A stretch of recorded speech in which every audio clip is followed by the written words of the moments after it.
You know that pain that's so intense it seems to seep through your pores and become part of your blood? I lived with it for 7 whole years. A pain that started in my back, ran up my spine, and lodged in my throat every time I heard the key turn in the door at 6 in the evening. And along with the sound of that key came fear.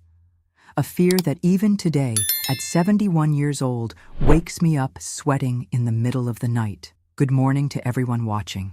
Before I begin my story, I want to share some exciting news. Grandparents' Tales has reached over 10,000 subscribers, and to celebrate this milestone, we're doing a special $100 giveaway. All you need to do is leave a constructive comment on this video, like it, and subscribe to our channel. We'll randomly select one winner, so make sure you participate. Now, let me introduce myself. My name is Mary Payne, but folks here in Riverdale, Kentucky, know me as Grandma Mary's Candies. I make fudge, pecan pralines, and peanut brittle that everyone says is the best in the region. I've had my little stand at the town square farmer's market for over 40 years. Who would have thought, right? The little girl who once didn't know if she'd live to see the next day is now known for making sweets that bring joy to children. I was born in 1954 in a little yellow house at the end of Maple Street, in the poorer part of Riverdale. Small town, where everybody knew everybody, or at least thought they did. Because secrets stayed well hidden behind closed doors. And our yellow house, with its wooden windows always shut, kept the worst ones. My father, Mr. James, worked for the county as an inspector, a respected man in town with a firm hand for pounding the table, a deep voice that made the floor tremble. He went to church every Sunday, sat in the front row, sang hymns louder than everyone else. He was the first to arrive at neighborhood meetings, the last to leave the corner bar. A man of his word, they said. An exemplary family man. My mother, Mrs. Elaine, was an elementary school teacher. Hair always tied in a tight bun, dress below the knee, nails cut short. She had a rigid posture, a way of looking over her glasses that made any misbehaving student return to their place. At home, she was quiet, obedient, like my father's shadow. A shadow that grew and shrank according to his mood. It was just the 3 of us in the yellow house. My mother had other children, but none survived. I was the only one who made it. God's miracle, she said. Sometimes I think the real miracle would have been not surviving. It would have spared a lot of pain. The house was simple, but clean. I remember the smell of floor polish, the shine of the few pieces of furniture, the crochet doilies that my mother made to cover every surface. There was a backyard with some apple trees, a cherry tree, and a laundry tub where I played on hot days. The yellow house, my personal heaven and hell. Until I was 7, my life was normal. I went to school, played with the neighbors, helped my mother with small tasks. My father was strict, gave me a slap when I disobeyed, but nothing unusual for the time. That's how children were raised back then, with slaps, with belts, with switches from the willow tree. Nobody questioned it. But everything changed when I turned 8. I remember the exact day. It was my birthday. I got a blue dress with white polka dots and a rag doll that my mother made in secret. I was so happy that I didn't notice the different look in my father's eyes during lunch. A look that I later learned to recognize. The look of someone planning. That night, my mother went to a prayer meeting at church. It was common. Every first Friday of the month, there was a prayer vigil and she never missed it. I was left alone with my father. Something that had happened before. Usually, he would send me to bed early and stay in the living room listening to the radio. But that day was different. "Come here, Mary," he called from the kitchen. "Come help your dad." I went, with my new doll under my arm. He was leaning against the sink, looking at the wood stove. "Look at this sink, girl. It's dirty. Your mother didn't wash it properly." I looked at the sink. To me, it seemed clean, but disagreeing with my father wasn't an option. "I'll tell Mom when she gets back," I said quietly. "No, you're going to wash it now." I tried to explain that I was too small, that I couldn't reach properly, that the cold water from the faucet hurt my fingers in that mild Kentucky winter. But it was no use. I climbed on a stool, started washing the few dishes. I did the best I could, but like any 8-year-old, I did childish things, spilled water, left soap on the dishes, didn't dry them properly. That's when it began. See why your mother never wanted other children after you? Because she saw that you're good for nothing. The words hurt more than any slap. I lowered my head, continued trying to clean. Tears blurred my vision. You can't even do this right. Useless. Do you know what happens to useless girls? They deserve punishment. He grabbed the broom that stood in the corner of the kitchen. A straw broom with a wooden handle. I thought he was going to hit me with it on my legs, as he had done before. But that's not what happened. Take off your clothes. I froze. I didn't quite understand. Why would an 8-year-old girl take off her clothes in the kitchen? What's the matter? Are you deaf? Take off your clothes. Now. Fear paralyzed me. I hugged the doll tighter. Dad, it's cold. Take off those clothes! The shout was so loud that I dropped the doll on the floor. With trembling hands, I took off my new dress. I stood in just my underwear, hunched over, trying to cover myself with my skinny arms. Everything. I took them off. And there, naked in the middle of the kitchen, I felt a shame I had never felt before. A shame mixed with fear, with confusion. Why would a father want to see his daughter like this? He took the broom. He pressed the wooden handle against my stomach, started moving it down. Slowly, I felt the cold of the wood on my skin. I closed my eyes. Look at me. I couldn't. I kept my eyes closed, my body trembling. Look at me. I opened my eyes. I saw a man who was no longer my father. He was a monster with his face, a monster with hungry eyes. What happened next, I won't describe in detail. Not out of shame. I washed that away a long time ago. But because there are children watching this video, and I don't want to put in their little heads the images that still live in mine, I'll just say that it hurt. It hurt so much I thought I was going to die. The broom handle. He used it in a way that no object should ever be used, that no child should ever feel, that no father should ever do. When it was over, I was bleeding. He threw my clothes on top of me. If you tell anyone, I'll kill you and your mother. Now clean up this floor. I could barely stand. I cleaned my own blood from the kitchen floor while he went back to the living room, to the radio, as if nothing had happened. As if he hadn't just destroyed his daughter minutes before. I dragged myself to my room, wrapped myself in the blanket, cried until I had no more tears. The physical pain was terrible, but the pain in my soul was worse, because I didn't understand. What had I done so wrong? Why would my father, who was supposed to protect me, do that? When my mother came back, I thought about telling her. She came into my room, saw that I was awake. "What is it, girl? Can't sleep?" I opened my mouth, but the words wouldn't come out. The fear was greater. What if he carried out his threat? What if he killed us? I ended up just shaking my head. "Then go to sleep. You have school tomorrow." And she left, closing the door. Just like that.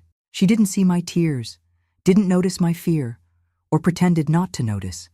That night, something died inside me. Trust, security, childhood. I thought it was a one-time thing, punishment for not washing the sink right. But I was wrong. In the weeks that followed, whenever my mother went out, he found a way. There was always an excuse. The house wasn't clean. I came home late from school. My grades weren't good enough. "Get the broom," he would say. And I obeyed, because what else could an 8-year-old girl do? A little girl against a grown man? The worst came when I discovered that my mother knew, or at least suspected. One night, I came home from school with my skirt dirty with mud because I had fallen on the way. My father was furious. "To your room," he ordered. "You know what's going to happen."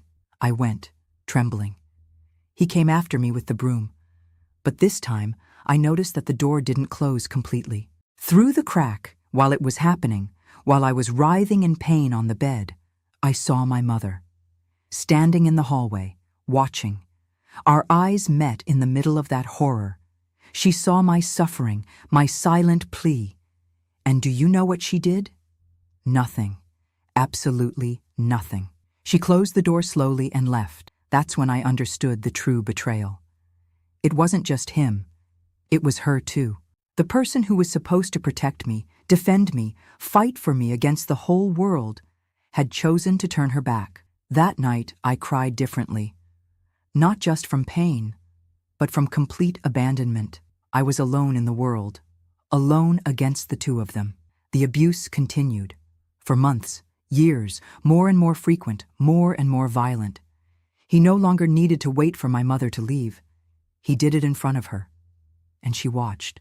Sometimes with downcast eyes, sometimes with a strange gleam in her eye. Never interfering, never protecting me. Once, I tried to resist. I was 10 years old by then, a little bigger, a little stronger. When he came with the broom, I pushed, tried to run. I managed to reach the front door, but my mother blocked the way. "Where do you think you're going, Mary?" "Let me out, Mom. Please, go back there. Your father isn't finished." And she pushed me back to him, like someone returning a borrowed toy. Changes started happening in my body. My chest growing, my hips widening. My first period, which I hid as best I could. I was afraid it would make everything worse, and it did. Because now my father had a new fear, that I would get pregnant. "If you put a bastard in this world, I'll kill you," he threatened. "I'll throw you in a river where no one will ever find you." But he continued with the broom. He was just more careful, used it in other ways. He invented new ways to hurt without leaving evidence. At school, I became the strange girl, quiet, always wearing long sleeves even in the heat, sitting at the back of the class. I didn't play at recess, didn't talk to anyone, never smiled. My grades, which had been good, plummeted. I couldn't concentrate. How can you pay attention to English when your whole body aches? How can you learn math when all you think about is the horror waiting for you at home? The teachers noticed something was wrong, of course, but back then, it was different. Don't put a spoon in husband and wife fights. The saying applied to everything. Family problems were family problems. Only one teacher persisted, Mrs. Linda, the history teacher. Short, always with her curly hair tied back, large glasses that slid down her nose. She had a different way of looking at me. Not with pity, nor with disgust, with understanding. One day she called me after class. "Mary, is everything okay at home?" The simple question almost broke me. It had been so long since anyone had asked how I was. I opened my mouth to answer yes, as I always did, but I couldn't. The tears came, uncontrolled. "No," I finally answered. "Nothing is okay." But I didn't say more. Not that day. The fear was still greater than the pain. The fear of what he would do if he knew I had spoken. The fear that they wouldn't believe me. After all, who would believe a girl against two respected adults in town? "If you need to talk, I'm here," she said simply. And for the first time in years, I felt that I wasn't completely alone. I was 13 years old by then. 5 years of daily abuse. 5 years of having my childhood stolen. My body violated. My soul broken. 5 years watching my own mother condone my torment. 5 years wanting to die every night and waking up disappointed to still be alive the next morning. That's when everything got even worse. The yellow house was no longer just my hell. It had become my complete prison. My father began to lock the doors when he left, to forbid me from talking to anyone. The broom, always the same one, leaning in the corner of the kitchen as a constant threat. I would look at it and tremble, even when I was alone. I began to have terrible nightmares. I would wake up screaming, sweating. Sometimes I wet the bed, at 13 years old, which only gave more reason for punishments. At school, I barely spoke. I barely lived. But a spark of anger began to grow inside me. An anger that was small at first, but grew each day. Anger at the injustice, the pain, the betrayal. Anger that turned into courage when I realized one thing. If it continued like this, I wouldn't survive. It was that simple. Either I spoke up or I would die. It was on a Wednesday that everything changed. An ordinary Wednesday, blue sky, scorching heat. The broom had been used the night before, after I dropped a glass in the kitchen. I could barely sit in the school chair. I was in so much pain. Mrs. Linda noticed. She noticed the way I moved, uncomfortable, the way I held back tears. At the end of class, she asked me to stay again. This time she locked the classroom door. "Mary, what's happening in your home?" I remained silent, looking at the floor. "Mary, look at me." I looked. I saw in her eyes something I had never seen in my mother's eyes. Genuine compassion. "No one deserves to suffer, Mary. No one. Especially not a child. If someone is hurting you, you can tell me. I will help you." And then, after 5 years of silence, I spoke. The words came like a flood. Uncontrolled, dirty, devastating. I told her everything. The broom, the blood, the pain, the mother who watched, the constant fear, the threats, everything. She listened without interrupting, without judging. When I finished, exhausted, she had tears in her eyes. "I believe you," were the 3 most important words I had ever heard in my life. "I believe you. And we're going to fix this." That afternoon, on the way back to the yellow house, I felt something different in my chest. I didn't know the name of it yet. Only later did I understand that it was hope. Do you know what betrayal is? Betrayal isn't just the story of a husband who cheats. Betrayal is when someone who should protect you turns their back when you need them most. It's worse than any slap. It's a stab wound that doesn't heal. That's what I experienced with my own mother, Elaine, a woman who taught the alphabet to hundreds of children in Riverdale, but who couldn't teach her husband that their daughter wasn't an object. A woman who said the rosary every day, but closed her eyes to the sin happening under her own roof. At first I thought she didn't know, that she didn't notice. How could a mother see her 8-year-old daughter limping in pain and not ask anything? How could she see the sheets stained with blood and pretend it was normal? I made up 1,000 excuses for her in my head. That maybe she didn't see, that maybe she didn't understand, that maybe she was afraid too. But that night, when our eyes met through the crack in the door while my father was using the broom, all the excuses died. She knew. She had always known. Back then, I had just turned 10. It had been almost 2 years of daily abuse. My child's body already showed marks, not just the bruises that faded, but the invisible ones that never went away. The way I would shrink when someone raised their voice. The habit of sleeping under the bed, not on top of it. The dread of brooms, of doors closing, of the sound of a belt. It was around that time that my mother began to participate more actively. Not in the abuse itself, only my father did that, but in the preparation, the logistics, the aftermath, as if it were part of the household routine, like washing dishes or sweeping the floor. "Mary, go take a bath. Your father is coming soon." She said this with the same voice she used to tell me to do my homework, casual, as if it were normal, as if all the houses on the street had the same disgusting routine. I obeyed. What else could I do? I had nowhere to escape to, nowhere to run. The house was small, the windows locked, the door with a key. And even if I managed to get out, where would I go? We were isolated. I had no family nearby, no close friends. I only had school, and even there I was the weird girl nobody wanted around. One afternoon, I came home from school a little late. I had been delayed because the teacher asked me to stay and clean the blackboard, a small punishment for falling asleep in class. When I entered the house, my mother was in the living room, knitting as if nothing was wrong, but I sensed it in the air, that heavy smell of trouble to come. "Your father is waiting in the bedroom." I stopped in the middle of the living room, my backpack slipping from my shoulders, fear freezing my stomach. "Mom, please. I was only late because—" "I don't care. He's waiting. Go now before it gets worse." Worse, as if there were a light version of that horror. "Mom," I tried again, my voice choked. "Why do you let it happen? Why don't you help me?" She finally raised her eyes from her knitting, but I didn't see love there. I saw something else. Irritation. "Help? You think you deserve help? If you were a good daughter, obedient, he wouldn't need to correct you." Correct. That's what she called it, as if it were an adjustment, a course correction. As if shoving a broom handle into a child were a pedagogical method. "But Mom, this isn't normal. This hurts. Dad shouldn't—" I didn't finish. The slap came quickly, stinging. She had never hit me before. She had many flaws, but physical violence wasn't one of them. Until that day. "Shut up. You think it's easy? You think it's easy for me? He's your father, he has the right, and you provoke him. With that body that way." I cowered, tears streaming down. She was saying it was my fault, that I, a 10-year-old child, provoked it, that I deserved it, that it was normal. Now go. Don't make him wait any longer. It was the first time she had raised her hand to me.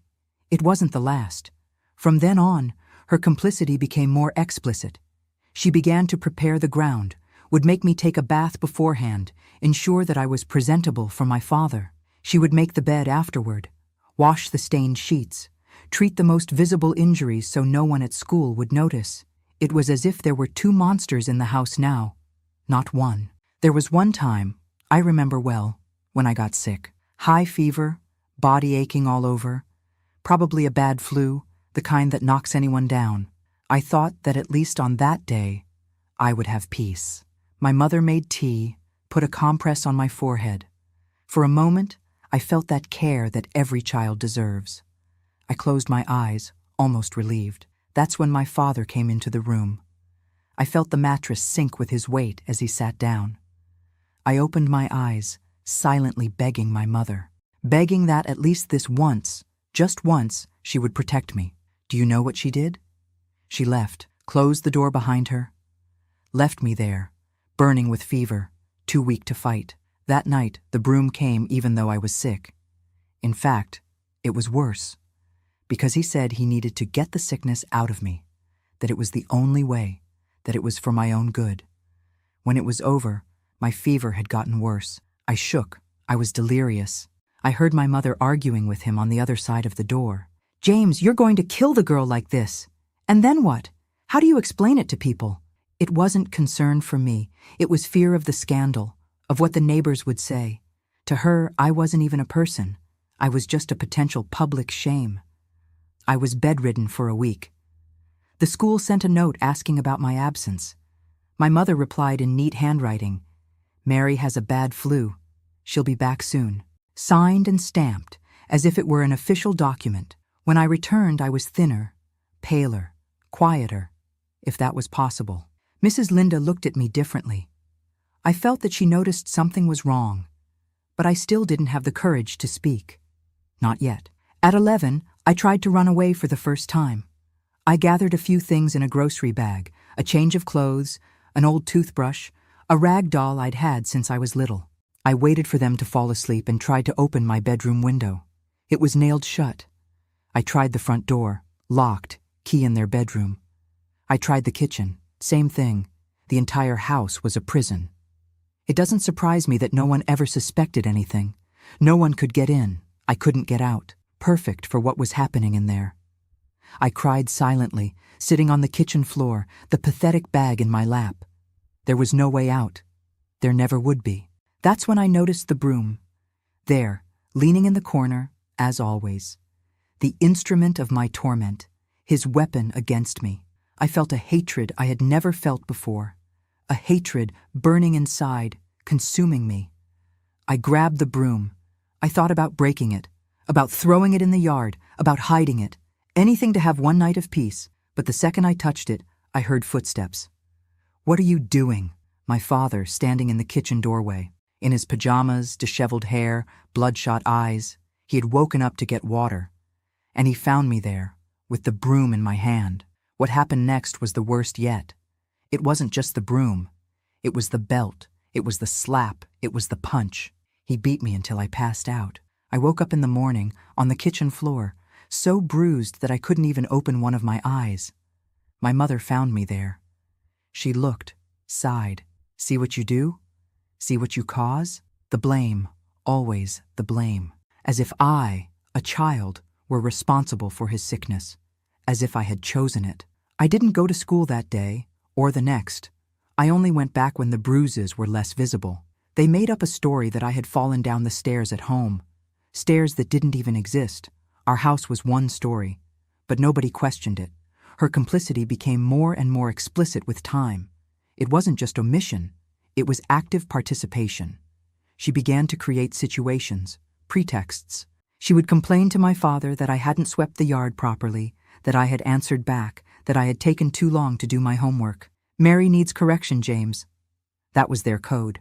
Correction. Disgusting. I began to realize that she liked it. Not what happened itself. At least I want to believe that. but the power it gave her. To see me being punished for things that weren't even wrong. To see me suffering while she watched, superior, correct, clean.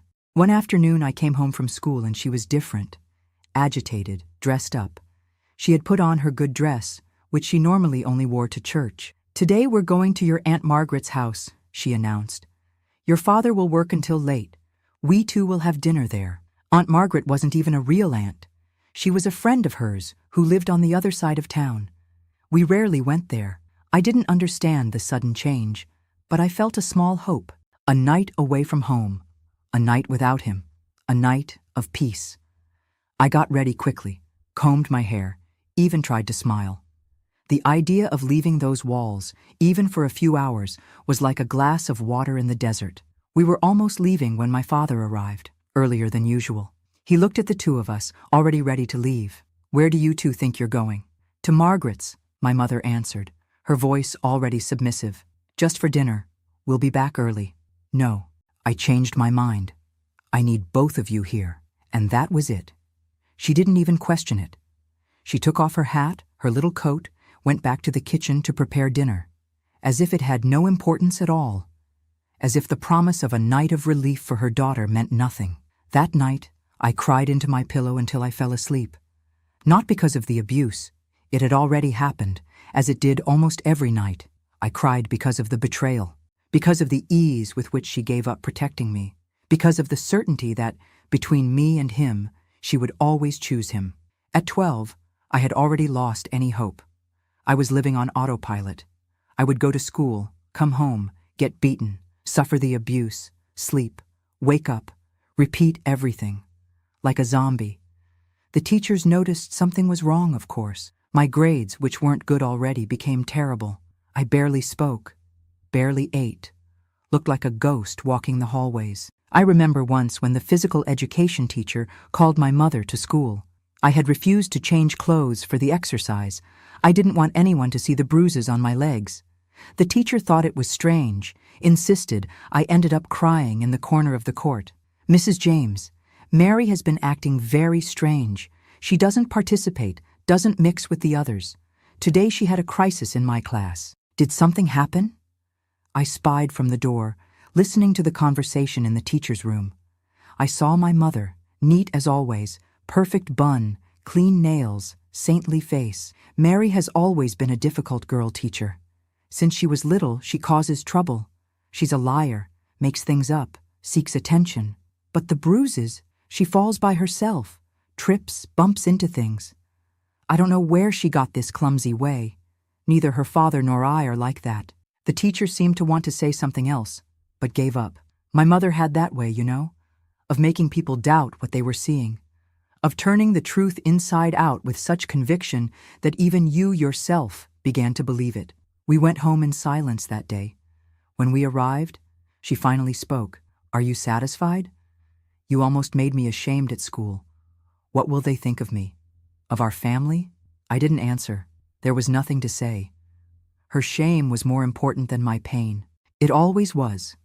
That night, for the first time, she watched everything up close, sitting in the chair in the corner of the room, observing while my father used the broom, her eyes never leaving mine. A look of warning, of threat. A look that said, "See what happens when you try to tell someone?" It was the worst night of my life until then. Not because of the physical pain. I was already kind of numb to that by this point. It was worse because of the symbolism, because of the final confirmation that there was no one on my side, that the two of them, together, were an insurmountable wall. I never tried to tell anyone at school again. What for? My mother would deny it. She would make me seem crazy, a liar, problematic, and the punishment would be worse. So I closed up even more, became an empty shell. I learned to leave my body during the abuse, to pretend that I was somewhere else, that I was someone else. I learned not to cry, because the tears only gave them more pleasure. I learned to be invisible, even while being visible. Time passed, 12 years old, 13 years old, my body changing, the abuse getting worse. Now there was the new concern, pregnancy. My father took precautions in his way, brutal, painful, humiliating methods. My mother helped, checking my underwear every month to make sure I had menstruated. "If you turn up pregnant, I'll throw you out on the street," she threatened. As if it were my choice. As if I had control over anything in my life. When I turned 13, something changed. Not in the situation, it remained the same. But in me, I began to feel a different anger. An anger that wasn't just desperation, but something deeper. More dangerous. I began to think of ways to end it all. All the ways. I thought about killing myself. I came very close several times. I saved pills that my mother took for her blood pressure. I stole a bottle of rat poison that my father kept in the garage cabinet. I would look at the Cumberland River when I passed over the bridge, imagining the water swallowing me, taking me far away. But something stopped me. It wasn't fear of dying. I was practically living dead anyway. It was something else. A stubbornness. A small but persistent certainty that I didn't deserve that end. That they were the ones who deserved to pay, not me. It was at the full age of 13 that I finally understood a crucial detail of my prison. My mother wasn't a victim alongside me. She was a jailer. She was an accomplice. She didn't help my father despite loving me. She helped because she hated me. Maybe because I was living proof of the problems in their marriage. Maybe because I was the reason she couldn't leave that house and restart her life. Maybe because, deep down, she simply didn't have within her what they call maternal love. The reason didn't matter. The fact was that she wasn't on my side. She never was. And she never would be. This perception, as painful as it was liberating. Because I understood that I couldn't count on her to get out of that situation. That I needed to find another way out. Another person. Another form. And that's when I remembered Mrs. Linda's words. "If you need to talk, I'm here." Was she really there? Was someone, somewhere in the world, really on my side? Would it be worth the risk? I didn't have much to lose. If I continued in that house, with those monsters, I wouldn't survive much longer. If I tried to speak and it went wrong, well, at least I would have tried. That night, lying in bed after another abuse, I made my decision. I was going to talk to Mrs. Linda. I was going to tell her everything. No half words, no euphemisms. The naked, raw truth. The worst that could happen was that no one would believe me. The best I didn't even dare to imagine. Freedom seemed too distant a dream. I fell asleep with the decision made. The next day, I would go all the way. What I didn't know was that Mrs. Linda had her own demons, and her own weapons against them. Have you ever noticed how a decision can change everything? How a single yes or no can turn your life upside down? That's how it was on that Wednesday in April 1967. I, Mary Payne, with my 13 years on my back and the weight of the world on my soul, got out of bed determined to do what I had never done before. Shout the truth. I woke up before the alarm clock rang. Not that I had slept much. Sleep had been a luxury I hadn't known for years. But that day, there was a different tingling in my body. A mixture of fear and courage that I had never felt before. I got ready carefully. I chose the only skirt without patches that I had, the least faded blouse. I combed my hair slowly, looking in the cracked bathroom mirror. Who was that hollow-eyed girl staring back at me? I hardly recognized myself anymore. "Mary, you're taking too long." My mother's voice came through the door. Always inspecting, always controlling. "I'm coming," I replied automatically. That's when I noticed something strange in my reflection. An expression I hadn't seen in a long time. Determination. I looked like a different person. I looked older, stronger. I looked like someone who could, yes, change her own story. Breakfast was like all the others. Dry bread, weak coffee, heavy silence. My father had already left for the county office. My mother was getting ready to go to the school where she taught. We ate without talking, as always. Before leaving, she gave me the usual instructions. Straight home after school. Don't talk to anyone on the way. If you're late, you know what awaits you. I nodded, lowered my head as I always did, but inside, for the first time, I thought, no, today I won't obey. Today, everything changes. The path to school never seemed so long. It was only about a 15-minute walk, but that day each step seemed important, definitive, as if each one was taking me not just closer to school, but to freedom. I arrived earlier than usual. The hallways were still empty, the classrooms closed. I sat on the bench in the courtyard, waiting. My hands were sweating. What if she didn't believe me? What if she told my mother? What if everything got even worse? The fear was real. I had good reasons to feel it. But the determination was greater. I had reached a point where the desperation was so great that any change, even for the worse, seemed better than continuing in that hell. The bell rang. Students began to arrive, noisy, free, so different from me. I observed those normal children, with normal lives. Did any of them go through what I was going through? Were there others like me, trapped in prison houses with monster parents? The history class was only in the third period. I endured the first two classes on autopilot, answering when called, copying what was on the blackboard, existing without living. Finally, it came. Mrs. Linda entered the room, pile of books in her arms, glasses sliding down her nose. She greeted the class with her usual good humor. She began to talk about the Civil War, dates, battles, names. I didn't hear a word. My head was too busy, rehearsing what I was going to say, how I was going to say it, planning each word of that conversation that could change everything. The class ended. The bell rang. It was now or never. While the other students noisily left for recess, I remained seated in my place, motionless, waiting for everyone to leave. Mrs. Linda noticed, of course. She looked at me over her glasses, with that way she had of knowing things without needing to ask. When the last student left, she closed the door. She came to my desk, pulled up a chair, sat in front of me. "What is it, Mary? Do you want to talk?" I opened my mouth, but nothing came out.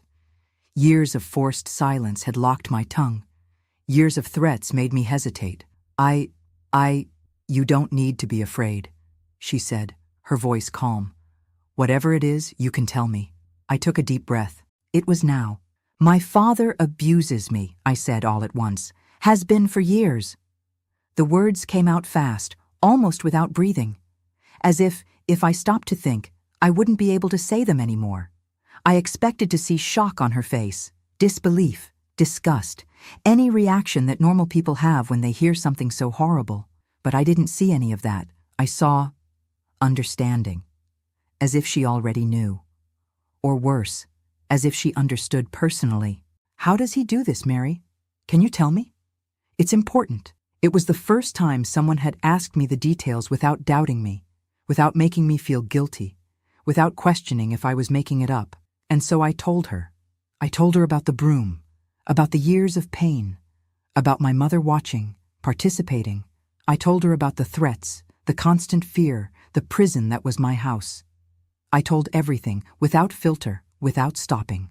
The words came out like water from a dam that breaks, violent, uncontrollable, devastating. When I finished, I was breathless, exhausted, as if I had run a marathon. In a way, I had. A 5-year marathon, and I had finally crossed a finish line. Mrs. Linda didn't say anything for a while. Her eyes, behind those large glasses, were teary. But it wasn't just sadness that I saw there. It was a controlled anger, an indignation. "I believe you," she finally said. Every word. 3 simple words that changed everything. I believe you. When no one else believed, not even my own mother, that teacher I barely knew gave me what I needed most. Validation. "It's not your fault, Mary," she continued. "None of this is your fault. They are the monsters, not you." I cried. Not from pain, as I had cried so many times, but from relief, from an immense weight finally shared, from a truth finally told and accepted. "What happens now?" I asked between sobs. "Now we're going to get you out of there. Get me out of there." The idea seemed so impossible, so distant from my reality that I could hardly comprehend it. How? Where will I go? What if they don't let me? What if no one believes me? The questions came out uncontrolled, the fear returning, mixed with a small but growing hope. "One thing at a time," she said firmly. "First, we need evidence." "Evidence?" "Yes, I know it's difficult, but we need to show what's happening. Your word against theirs. Unfortunately, it won't be enough." She was right, of course. My mother was a respected teacher. My father, a county employee. exemplary citizens in everyone's eyes. Who would believe a troubled child against two upstanding adults? What kind of evidence? The bruises. We need to document them. And, she hesitated, as if she were making a difficult decision. I need to tell you something, Mary. Something that few people know. I waited, curious despite the fear. When I was about your age, I went through something similar. It wasn't my father. It was my stepfather. And my mother, like yours, pretended not to see. My eyes widened. Mrs. Linda? The most respected teacher in the school? With her proper ways, her always prepared classes, her seemingly perfect life? How did you get out? How did you manage? She smiled, a sad smile. I didn't, not in the right way. I ran away. I lived on the street for a while. I was hungry, cold. I ended up taken in by a family that let me sleep in the shed in the back in exchange for work. I studied in secret, got my GED, became a teacher. But I never reported it. I never saw justice done. And your stepfather? He died years later, without ever paying for what he did, and my mother lived the rest of her life pretending that nothing happened. To this day she avoids talking to me, the living reminder of her failure as a mother. I absorbed all that in silence. Mrs. Linda, my teacher, the strongest woman I knew, had also been an abused girl, had also suffered. And yet, there she was, whole, helping others. That's why you took an interest in my case. Yes, I recognized the signs, the empty look, the bruises always explained away, the constant fear. I saw myself in you. And what do we do now? She adjusted her glasses, thoughtful. I won't let you follow the same path I did. I won't let you run away without direction, without protection. We're going to do it differently. We're going to do it the right way. The right way. Did that exist in cases like mine? I have a friend, a lawyer. He works with child abuse cases. I'm going to talk to him today. But we need evidence, Mary. Something concrete. I can show the bruises, I offered. I have marks, everywhere. She nodded, her face serious. That helps. But ideally we would catch them in the act. Have something they can't deny. Catch them in the act. The idea gave me chills. It meant going through one more abuse, one more session of horror with the broom. More pain. I'm afraid, I confessed. I know. And if you don't want to, we'll find another way. But think about this. This could be your only chance to really end this. To bring justice not just for you, but maybe for other children they might hurt in the future. Other children. I had never thought about that. What if they adopted another child after I left? What if they did to another girl what they did to me? What do I need to do? She explained the plan to me. It was risky, dangerous, but it could work. Are you sure you want to do this? I won't lie to you. It's going to be difficult. Having to go through it one more time. If it's the last time, it's worth it, I replied, with a firmness in my voice that I didn't recognize. If it's to end this once and for all, I can endure one more night. She squeezed my hand, a simple gesture of solidarity. The first genuinely affectionate human contact I had received in years. You are very brave, Mary. Braver than I was at your age. I didn't feel brave. I felt terrified, but also, for the first time, hopeful. I had a plan. I had an ally. I had a chance. The rest of the day passed in a blur. I went home after school, as always. I did my homework, helped in the kitchen, behaved exactly as on any other day. Inside, I was trembling. Inside, I was counting the hours. My father arrived. We had dinner in silence as always. My mother talked about school, about a teacher's meeting. He talked about the county office, about a problem with the asphalt bid. Normal conversation, normal family conversation. The hypocrisy of it all, the theater they put on even for themselves, made me nauseous. How could they? How could they pretend we were an ordinary family when at night he came into my room with a broom in his hand? After dinner, they told me to take a bath and go to bed. I obeyed. I lay in bed, heart racing, hands sweating. Would it work? Would this really be my last night in that hell? Around 10, I heard his footsteps in the hallway, the creaking of the door opening, the sound of the broom leaning against the wall. Get up. His voice, as always. Cold. Authoritarian. Of someone who knows he will be obeyed. I obeyed, as always. I looked one last time at the window, at the night outside, at the freedom that perhaps, finally, was within reach. It was time. Time to end it all. What happened in the next 2 hours was horrible, as always. The difference is that this time, for the first time, it had a purpose. Each second of pain was a second closer to freedom. Each tear shed was fuel for my determination. And in the end, when it was all over, when he left the room satisfied with another night of torture, I didn't feel defeated as always. I felt victorious, because I knew that this had been the last time that man touched me, the last time that broom hurt me, the last time the plan was in motion, and nothing would ever be the same. The next day, I went to school as always, except this time I carried more than books in my backpack. I carried the evidence we needed, and the certainty that I was about to break the chains that had held me for so long. Mrs. Linda was waiting for me at the school door. In her eyes, I saw the same determination that I felt in mine. We were no longer just teacher and student.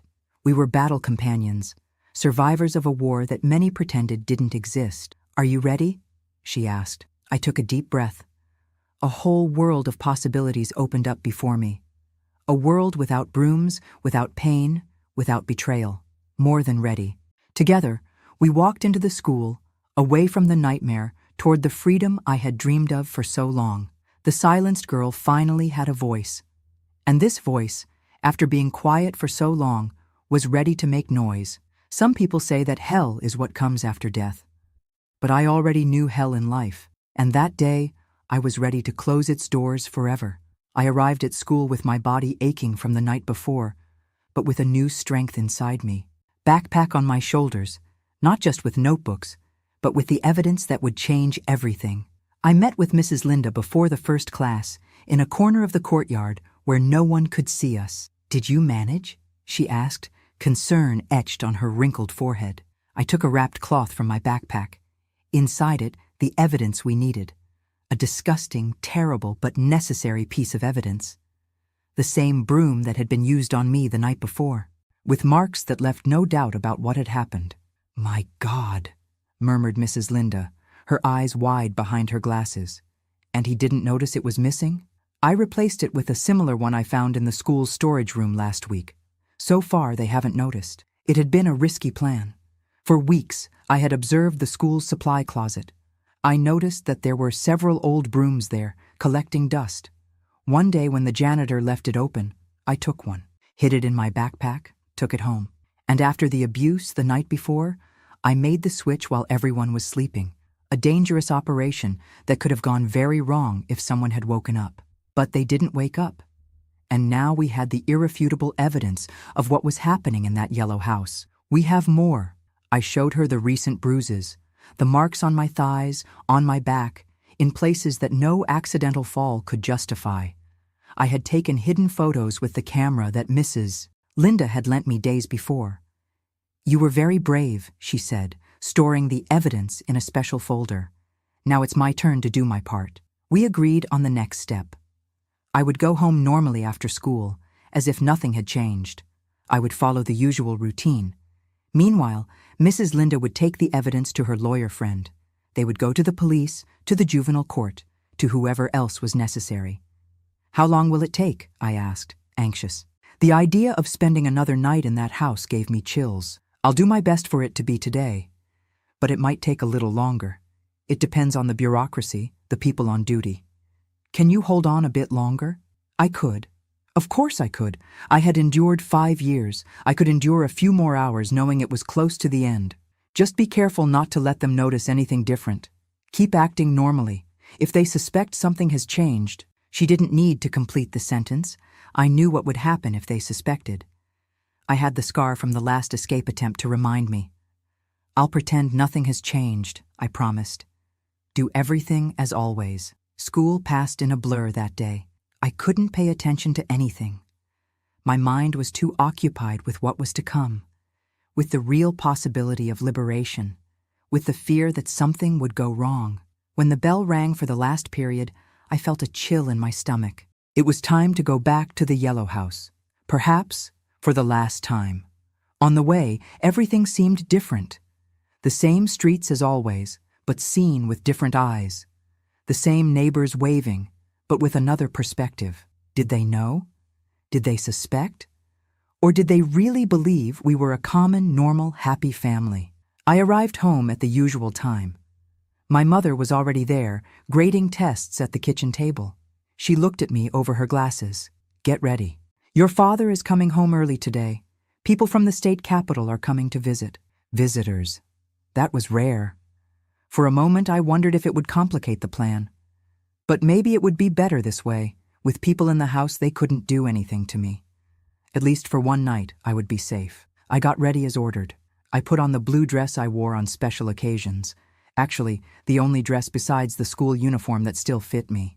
I combed my hair, washed my face. In the mirror, I saw the same girl as always. But the eyes were different. They had a new sparkle. The sparkle of someone who knows they are about to be freed.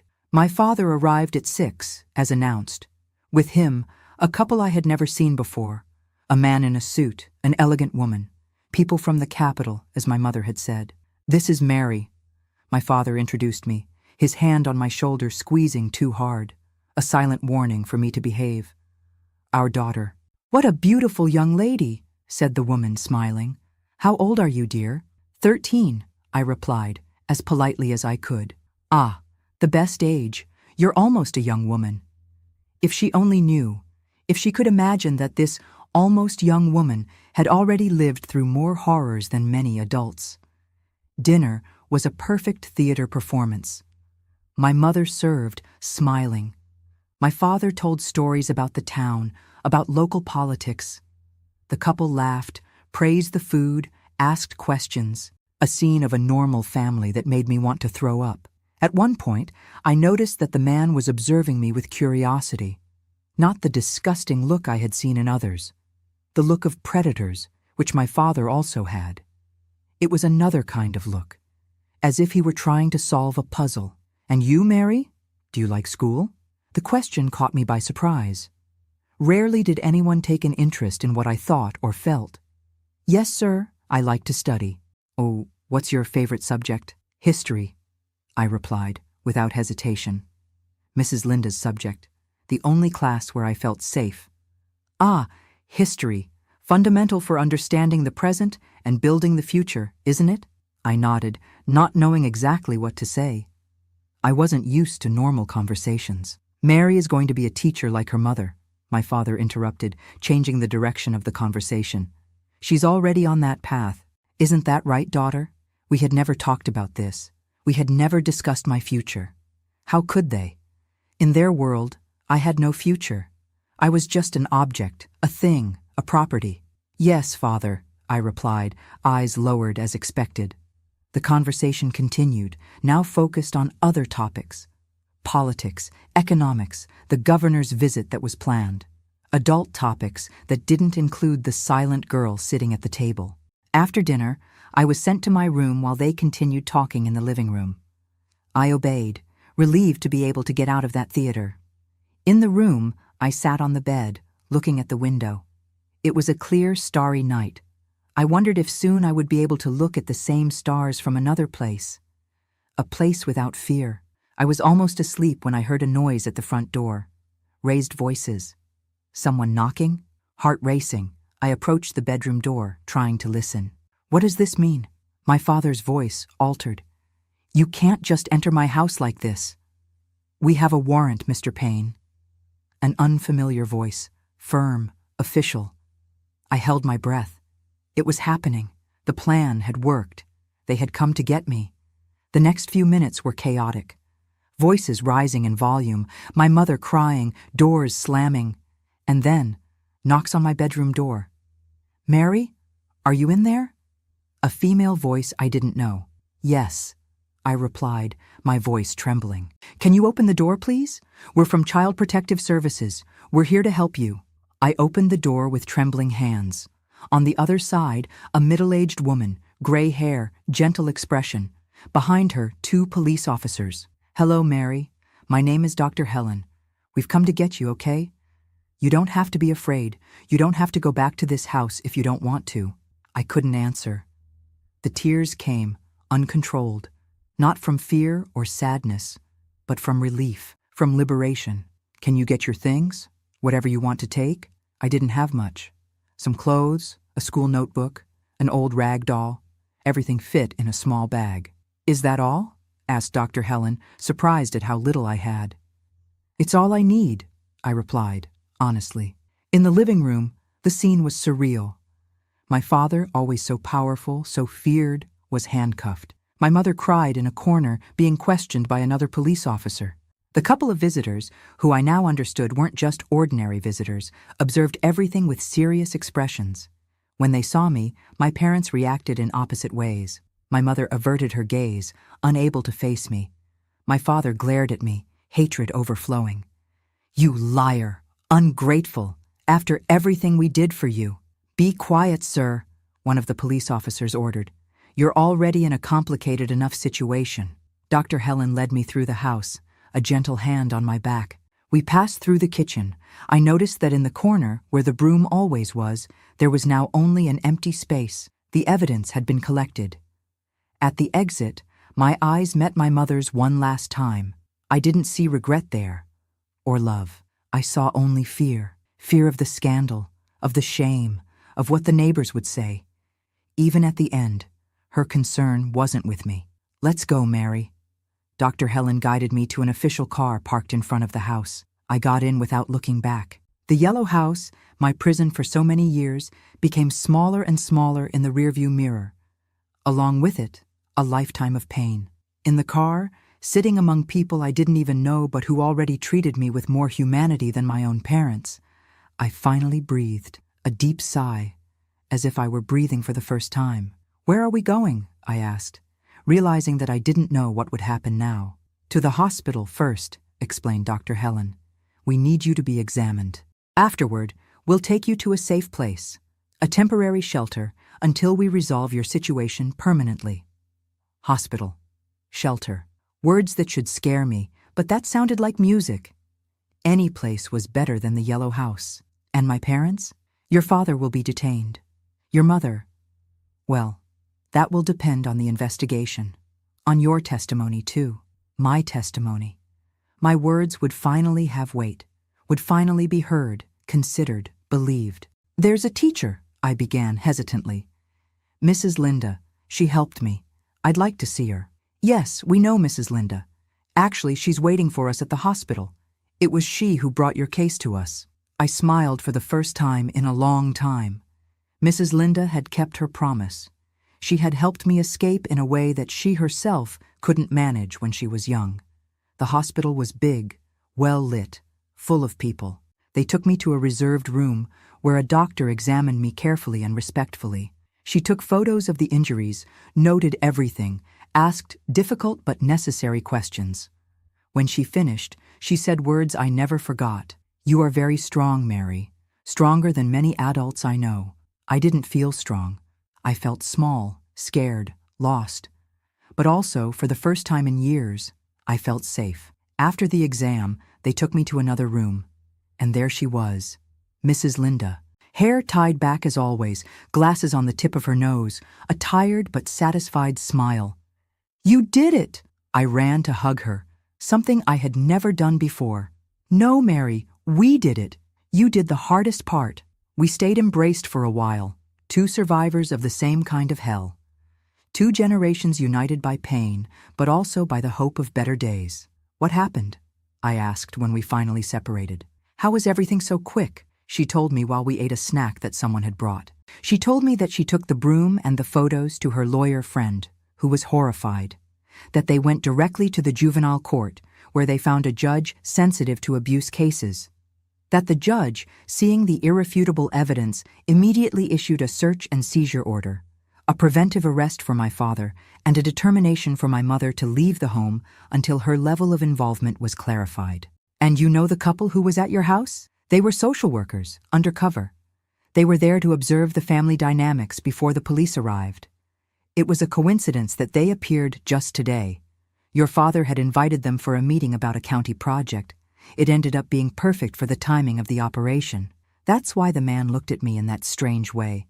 He wasn't judging me. He was evaluating me, looking for signs of abuse, fear, suffering. And now? What will happen to me? For now, you'll go to a shelter. But she hesitated, as if she didn't know if she should continue. I talked to the judge. I asked for authorization to be your temporary guardian. If you want, of course. I was speechless. Live with Mrs. Linda? It was more than I could hope for, more than I dared to dream. You would do that for me? I would do it with you, Mary. It's not charity. It's justice. It's giving you the chance that I didn't have when I was in your situation. I bit my lips to not cry again. I had no more tears anyway. I was empty and full at the same time.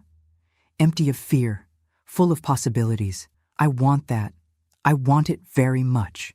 She smiled, that gentle smile that had given me hope from the beginning. Then we'll ask the judge. I'm sure she'll consider it seriously. That night, I slept in a room at the shelter. It was simple, with several beds, other girls in situations similar to mine. But it was clean. It was safe.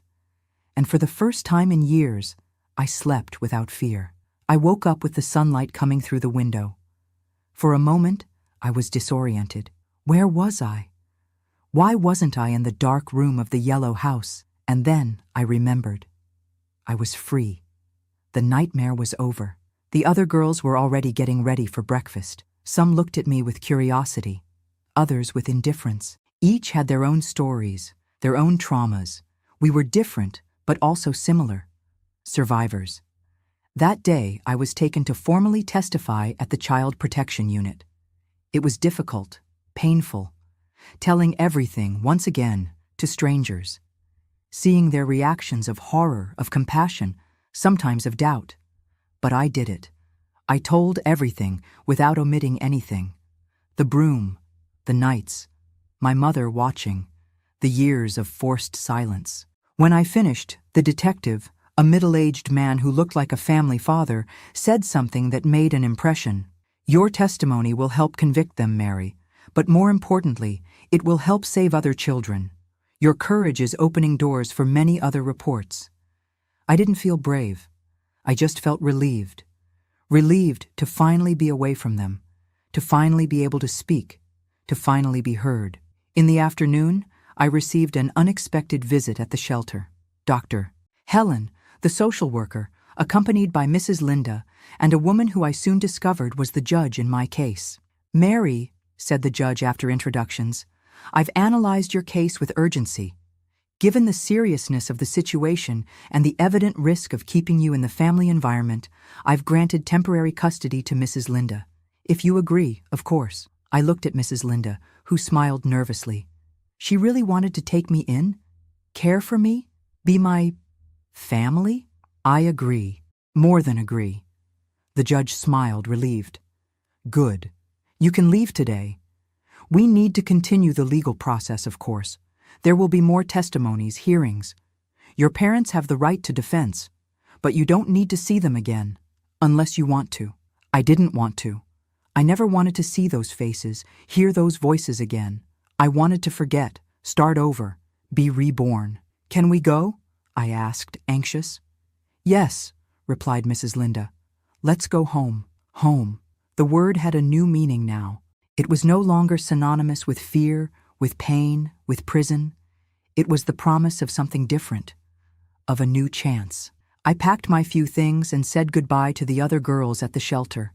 Some didn't react, too immersed in their own traumas. Others smiled, wished me luck. One, older, hugged me and whispered, "Don't forget about us when you're out there." I wouldn't forget. How could I? They were part of my story now, part of my journey. In the car, going to Mrs. Linda's house, I looked out the window. The streets seemed different. The entire town seemed different. More colorful, more alive, more full of possibilities. Are you ready for a new life, Mary? Mrs. Linda asked, looking at me in the rearview mirror. I took a deep breath. A life without brooms, without screams in the night, without maternal betrayals. A life with school, with dreams, with a future. I am. More ready than ever. And so began my new journey. The path wouldn't be easy. I had a lot to process, a lot to heal, a lot to learn. But at least now I had a path out of hell, toward the light. And for the first time since I could remember, I had hope that what I would live from now on would be better than what I had left behind. The yellow house was in the past, and the future finally seemed worth living for. If you asked me what freedom smells like, I would say it's the smell of wet earth after the rain. That's what I felt on my first day at Mrs. Linda's house, when I woke up and saw the open window, without locks, without bars, and the scent of the damp morning entered the room, the smell of a new beginning, of cleanliness, of a new life. Mrs. Linda's house wasn't big or luxurious. A simple 2-story house in the teacher's neighborhood with 2 bedrooms, a small living room, a tight kitchen, and a backyard full of plants. But it was clean, bright, full of books piled in every corner. And most importantly, there were no monsters hiding behind the doors. The first days were strange. I didn't know how to behave in a normal house. I kept waiting for orders, for permission for everything, to go to the bathroom, to drink water, to sit down. On the second day, I accidentally broke a glass at lunch. I panicked, cowered completely, waiting for punishment. The broom, the scream. But none of that came. Just Mrs. Linda's calm voice. "Let me clean that up, dear. It's nothing. Glasses break. It's normal." I cried so much that day. Not because of the glass, because of the normality. Because of the right to be just a girl who broke a glass, not a tramp who deserves punishment, as my father would say. The following weeks were about adaptation, about learning to live without fear, about understanding that not every adult wants to hurt you, that not every mother abandons, that not every father abuses. The first night I managed to sleep without nightmares was almost a month after the escape. I woke up rested, confused by the feeling of peace. I had dreamed of a field of flowers, not of the broom. It was so strange that I lay there for a long time, trying to understand what was different. "That's how normal children sleep," said Mrs. Linda when I told her at breakfast. "It's your right, Mary. It always has been." My right? What a strange concept for a girl who only knew duties, obligations, punishments. I went back to school after 2 weeks at home. It was hard to face the stairs. The town was small, everyone already knew. The case of the county inspector, as they called it, the scandal of the moment. Some looked at me with pity, others with morbid curiosity, some even with anger, as if I had ruined my parents' lives, not the opposite. But there were also those who smiled, who offered silent support. A hand on the shoulder, a candy on the desk, a place saved at recess. Pain gradually turned into strength. Each day I spent at Mrs. Linda's house was one more day of healing. Each class, each meal without tension, each night without fear was rebuilding me. The case against my parents dragged on. Testimonies, hearings, expert examinations. The system was slow, especially for a small town in the 60s. My father's influence delayed everything even more. He had friends, acquaintances, people who owed him favors. "Don't give up," Mrs. Linda would say on the nights when the fear returned. "The truth will win." And it did. 6 months after my escape, my father was sentenced to 15 years in prison. My mother got 8 years as an accomplice. They were the first child abuse cases with such severe sentences in the region. A milestone. A victory, not just for me, but for other children who would come after. On the day of the sentence, I found out that 3 more girls had reported similar situations in their homes. "Your example gave them courage," said Dr. Helen when she came to visit us. "You opened a door that had been locked for a very long time." At 14, I started therapy. Mrs. Linda insisted, even though it was something uncommon at the time. "Body wounds heal on their own. Soul wounds need help," she explained. It was the most important decision of my recovery. In the sessions with Dr. Martha, a psychologist from Louisville who came to Riverdale bi-weekly, I could finally talk about everything. About the physical pain, about my mother's betrayal, about the guilt I still carried, even knowing I had done nothing wrong. "You didn't cause any of this, Mary," she repeated in each session. "You were a child. The responsibility was theirs." At first I didn't believe it. Years of brainwashing are hard to clean, but gradually the truth sank in. It wasn't my fault. It never was. I was the victim, not the guilty one. The temporary custody became permanent on my 15th birthday. Mrs. Linda organized a small party, the first of my life. A simple cake, some school friends, an improvised decoration. They sang happy birthday, hugged me, made me feel that I was rebuilding a normal life, or at least as normal as possible after everything. "From now on, you are officially my daughter," said Mrs. Linda, handing me the papers with the court decision. "If you want, of course." I did. Of course I did. That woman had risked everything for me, had faced a system, a town, a backward mentality to save me. If that wasn't being a mother, what would be? Time passed. 16 years old, 17. I finished high school with good grades. Encouraged by Mrs. Linda, I decided to continue studying. "You can be whatever you want, Mary. You have the whole world ahead of you." The whole world. What a difference from when I thought my world was limited to the four walls of the Yellow House. At 18, I took the entrance exam for law school in Louisville. I passed. It was the greatest joy of my life until then.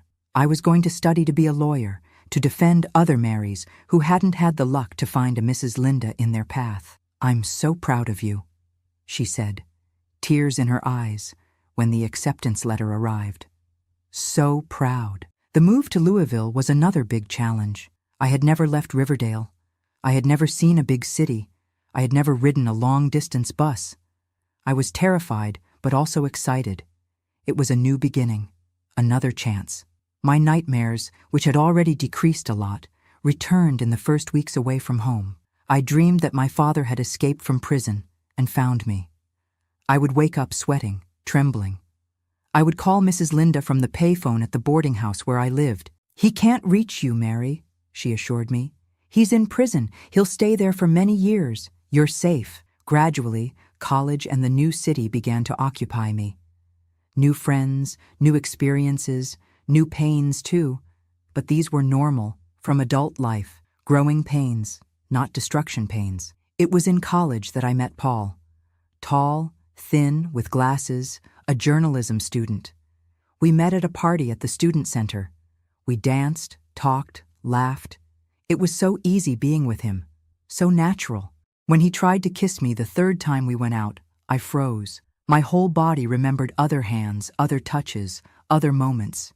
He noticed my panic, backed off immediately.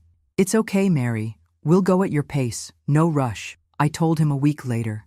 About the Yellow House, about the broom, about the escape, I hadn't told anyone except those involved in the case and the therapist, but I felt I could trust him. He listened to everything without interrupting. When I finished, he had tears in his eyes. "You're the strongest person I've ever met," he said simply. I didn't feel strong. I felt broken, incomplete, always fighting against ghosts. But maybe he saw something in me that I couldn't see myself. Our relationship progressed slowly, with a lot of dialogue, a lot of patience from him, a lot of work on my part in therapy to separate sex from violence, to understand that intimacy could be beautiful, consensual, respectful. We graduated in the same year, I with honors in law, he with a job offer at a newspaper in the capital. We got married in a simple ceremony in Louisville. Mrs. Linda came, of course. She was the one who walked me down the aisle. "Here I am, giving you away to someone else," she joked. But there was a glint of concern in her eyes. "It's different, Mom," I assured her. This time, I chose. I chose.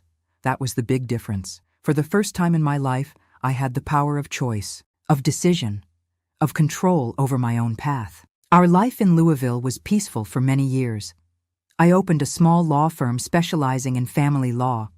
Paul grew at the newspaper, became an editor. We bought an apartment. We had 2 children, Anthony and Louise, a normal, healthy, happy family. Of course, not everything was perfect. The nightmares never completely disappeared. There were days when the memory came back full force. Days when I couldn't bear even Paul's touch. Days when I cried for no apparent reason. But they were increasingly rare, and less devastating. Therapy, which I kept up for years, gave me tools to deal with the past without letting it control my present. In 1988, When my children were 8 and 6 years old, I received news that shook me deeply. My father had died in prison. Heart attack. I didn't know how to feel. It wasn't relief or sadness or anger. It was a strange emptiness, as if a part of my story had been closed without proper resolution. "Do you want to go to the funeral?" Paul asked. I didn't want to. I didn't need to. That man had been dead to me for a long time. 2 years later, my mother, who had served her sentence and was living in another town, tried to contact me. She sent a letter to my office asking for forgiveness, saying she was sick, that she wanted to see me one last time before she died. I was torn. Part of me wanted to tell her to go to hell. Another part, perhaps the part that therapy had helped to grow, wanted to understand, wanted to listen, wanted to close that cycle somehow. After much thought, I decided to go. Not for her, but for me. I needed to look her in the eyes one last time and tell her that I had survived, that I was well, that she hadn't managed to destroy me. I found a prematurely aged woman in a hospital room in Cincinnati. Terminal cancer, thin, yellow, sparse hair, almost unrecognizable from the authoritarian Elaine who had terrorized me in childhood. "Mary, you came," she said when I entered the room. The voice weak, broken. "I came, but not for you." We were silent for a while. "What do you say to the woman who brought you into the world and then allowed that world to become a hell?" "I know I don't deserve forgiveness," she finally spoke. "I'm not even asking for it. I just wanted you to know that not a day has passed without me thinking about what I did, what I let happen. Why? It was the only question that mattered. Why did you let him do that? Why didn't you protect me?" She looked away. "I was afraid of him, of losing the little I had, the job, the house, the security." A pause. "But that's only part of the truth. The other part is that I didn't love you as a mother should love. You weren't planned, weren't wanted, and I put that blame on you, not on me. It was wrong. It was terrible. I know that now." Her honesty caught me by surprise. I had expected empty excuses, not this raw confession. "I thought I would feel something seeing you like this," I confessed. "Satisfaction, maybe. Poetic justice. But I feel nothing. You have no power over me now. You're just a sick woman who's going to die alone. And me? I have a life, a family that I built, a career, a future." Tears ran down her wrinkled face. "It's fair. It's more than I deserve." I left that room without looking back. She died 2 weeks later. I didn't go to the funeral. I didn't feel sorry, or anger, or resentment. Just peace, as if a circle had closed. Life went on. The children grew up. I became a grandmother. Mrs. Linda left us in 1995 at the age of 73. A peaceful death in her sleep. Without suffering, without drama, exactly as she deserved. "You were my salvation," I told her the last time we saw each other, 2 days before she passed. "No, Mary, you were your own salvation. I just showed you the way." Maybe she was right. In the end, it was my courage to speak, to report, to seek help that saved me. But without her, without someone who believed in me, would it have helped? When I retired from law practice at 60, I decided to do something different. I opened a small traditional candy shop on the central square of Riverdale, where I had returned after Paul passed away. The candies are from Mrs. Linda's recipes, who taught me everything she knew in the kitchen. Fudge, peanut brittle, pecan pralines. Candies from my second childhood, from the childhood that's really worth remembering. The shop became a meeting point. Many people come not just for the sweets, but to talk, to hear stories, to share theirs. And it's amazing how many of those stories echo mine. I began to realize that my case, unfortunately, wasn't so exceptional. That many women from my generation and from the following generations had gone through similar abuses. That silence was a prison shared by many. At 67, I accepted an invitation to give a talk about my story at the local school. It was the first time I spoke publicly about everything. I was nervous, scared, but also determined. If my story could help a girl find the courage to speak, it would have been worth it. That talk turned into an invitation for another. And another. Soon I was traveling around the state, speaking at schools, universities, support groups. My story, which for so long had been my shame, became my platform to help others. I created a support group in Riverdale, Voices in Silence, we called it.